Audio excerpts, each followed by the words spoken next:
And finally tonight, Herman Cain says race is a non-issue for the Republicans in his campaign. And yet, once again, Cain is out making racially charged accusations. The Republican frontrunner went on to discuss race with talk show host Neil Boortz. You know, the same Neil Boortz who called victims of Hurricane Katrina parasites and New Orleans a welfare city. Well, here's what Cain had to say about some of his African-American critics. A lot of these liberal, leftist folk in this country that are black, they're more racist than the white people that they're claiming to be racist. Yeah, I like the word bigoted better than bigoted. Racist. Yeah. Okay. And so that's exactly what that is. Hard to believe that Cain would continue an interview with a guy who thinks the words racist and bigoted are interchangeable. But Cain didn't want to miss out an opportunity to take a shot at President Obama. The pizza man says that there would be no contest in a debate with the commander-in-chief. I can even talk about foreign policy deeper than he can. Immigration, every issue, Neil. Oh, don't forget the black experience in America, which he's never been a part of. He's never been a part of the black experience in America. I can talk about that. I can talk about what it really meant to be poor before I was poor. Yeah. He can't.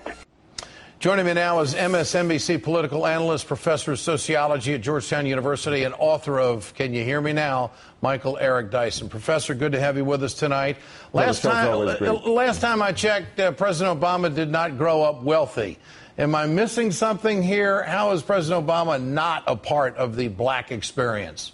This is the most ludicrous assertion yet made by presidential contender Mr. Cain. He seems willing to say anything in order to curry white favor. First of all, he's got to be instructed by Neil Boortz about the similarity and interchangeability of bigoted and racist.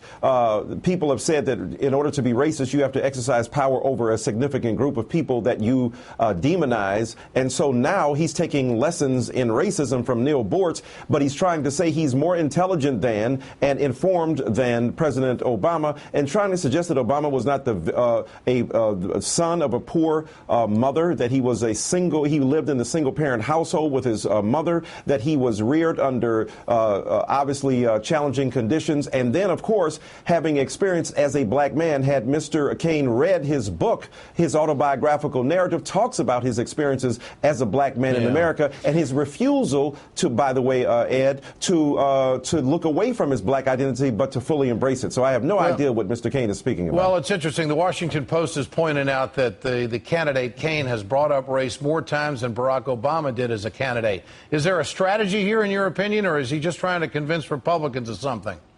Well, there is a strategy here, and that is to say to make white Republicans feel that they are not somehow the bearers of an enormously complicated tradition, one would say very problematic, in regard to black people. Mr. Cain is wiping away all of the issues in terms of immigration, in terms of welfare reform, in terms of economic inequality, in terms of employment, in terms of health care, in terms of the prison industrial complex, all of the racial disparities that prevail. Mr. McCain doesn't want to address within the arc of Republican ideology. So what does he do? He absolves them of any responsibility and suggests that the real racists are those of us who point to the persistence of racism and the malignancy of race in the body politic.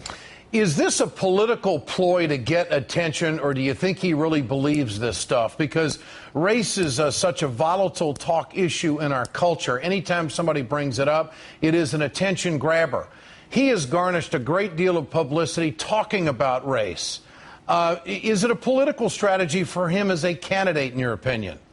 I think so, Ed. Let's be honest. When it comes to Cain, when it comes to race, Cain ain't able. He's not able to brilliantly engage the issue of race. He doesn't talk about it with nuance. He doesn't talk about it with sensitivity. He's using it as a strategy to try to suggest that he's the figure who's most informed about it. And what his information will be is to dismiss it, to suggest that America has overcome, we've arrived at the promised land, and that most people in America will not be held back as a result of their racism, or their race. And as a result, he wants to give the Republican Party the gift of absolution.